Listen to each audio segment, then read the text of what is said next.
सरकार का फैसला था जिसको लागू किया गया एनडीए सरकार में।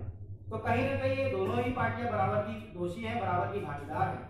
और बता रहे दिल्ली सरकार ने पास कर दिया इसको, उसका लाभ मिल गया दिल्ली के लोगों को। बिल्कुल सर, दिल्ली सरकार ने, चूंकि दिल्ली सरकार की ऐसी स्थिति है, दिल्ली सरकार अपने यहाँ रिजोल्यूशन बिल तो पास कर सकती है, लेकिन फाइनल अप्रूवल के लिए उसे राज्यपाल के पास भेजा जाएगा। राज्यपाल ने ही सर्वोपरि सत्ता है। संसद में अमेंडमेंट होगा तभी तो फायदा मिलेगा लोगों को। देखिए बिल्कुल आप सही कह रहे हैं, लेकिन एनपीएस के मैटर पे राज्य सरकार पूरी तरीके से पावर में है, वो इस चीज को अपने यहाँ एग्जीक्यूट कर सकती है। बांग्लादेश पश्चिम बंगाल आज भी इसका उदाहरण है, वहां पुरानी पेंशन व्यवस्था आज भी लागू है।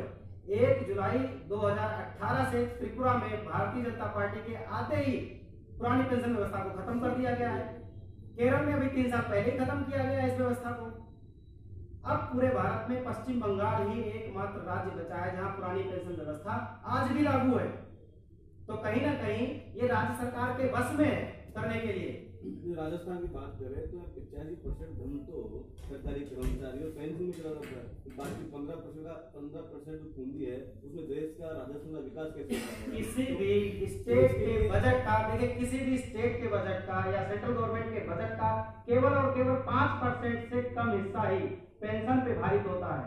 नहीं, सैलरी तो देते हैं ना, सैलरी राजस्थान सैलरी एक अलग मुद्दा है। राजस्थान सरकार का 85% धन सरकारी कर्मचारियों के वेतन पर और रिटायर हुए कर्मचारियों में खर्च होता है। 15% में पूरे राजस्थान का विकास होता है। तो क्या आपको नहीं लगता कि कितने कर्मचारी राजस्थान में एनपीएस में आने वाले कर्मचारियों की संख्या कम से कम 4 लाख है, और उन 4 लाख में जो पैसा 1 रुपया पूरे राजस्थान का खर्च होना चाहिए था तो कुछ कर्मचारी में खर्च हो रहा है, बाकी राजस्थान भी तो ना। ऐसा नहीं है, बिल्कुल भी ऐसा नहीं है। आप ये स्थिति बिल्कुल ऐसा भ्रम फैलाया जा रहा है, ऐसी बात बिल्कुल भी नहीं है। कर्मचारियों की सैलरी पे इतना अमाउंट खर्च नहीं होता है। किसी भी स्टेट का बजट उठा करके देख लीजिए, उसमें उनके वेतन का जो हिस्सा होता है वो कहीं 5% 7% के आसपास ही, बल्कि पेंशन से भी कम है वो हिस्सा। क्योंकि किसी भी स्टेट में कई तरह के कर्मचारी होते हैं, कुछ राज्य कर्मचारी हैं, कुछ सेंट्रल गवर्नमेंट के कर्मचारी हैं, कुछ ऑटोनोमस बॉडीज के कर्मचारी हैं, कुछ और तरह के कर्मचारी हैं जो जिन्हें हम सेमी गवर्नमेंट भी कहते हैं।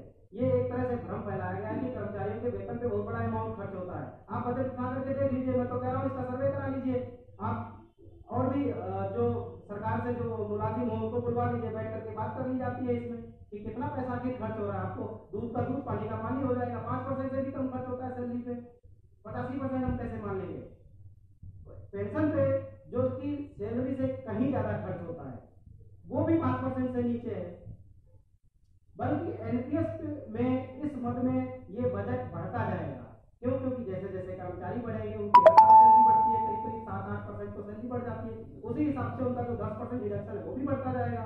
तो जाहिर सी बात है कि अगले 20 साल के बाद, 22 साल के बाद एनपीएस पे सरकार को जो 10% खर्च कर रही है वो खर्च करना बहुत मुश्किल काम हो जाएगा। तब सरकार ये कहेगी कि हम एनपीएस भी नहीं चला सकते। तो क्या ऐसी स्थिति में उनको छोड़ दिया जाएगा? आज कर्मचारी की 12 साल 15 साल नौकरी करने के बाद अगर डेथ हो जाती है तो उस स्थिति में वो महानगरों में नौकरी कर रहे हैं, उसके बच्चे कहाँ पढ़ें, क्या खाएं, कैसे वो अपने बच्चों का लालन पालन करें, कैसे अपने परिवार को पालें? सरकार ने फैमिली पेंशन बंद कर दी है। 15 साल की नौकरी करने के बाद भी उसके परिवार को अगर फैमिली पेंशन नहीं मिलेगी वो कैसे सर्वाइव करेगा, कहाँ जाएगा, वो क्या करेगा? दूसरी बात है कि इस फैसिलिटी में विड्रॉल फैसिलिटी नहीं है। आज मेरी 12 साल की नौकरी हो रही है, 12 साल की नौकरी के बाद अगर मैं टर्मिनेट हो जाता हूँ या मैं किसी कारणवश नौकरी छोड़ता हूँ तो भी वहां जो मेरा पैसा जमा हुआ है मैं उस पैसे को निकाल नहीं सकता हूँ। जब तक कि मैं 60 साल का नहीं हो जाता तब तक वो पैसा एज इट इज पड़ा रहेगा। हमें जरूरत आज है किसी वजह से, पुरानी पेंशन व्यवस्था में ये नहीं था। अपने जीपीएफ का जितना कर्मचारी चाहता था निकाल सकता था, उसको 90% तक अलाउ था वो निकालने के लिए, आजाद था।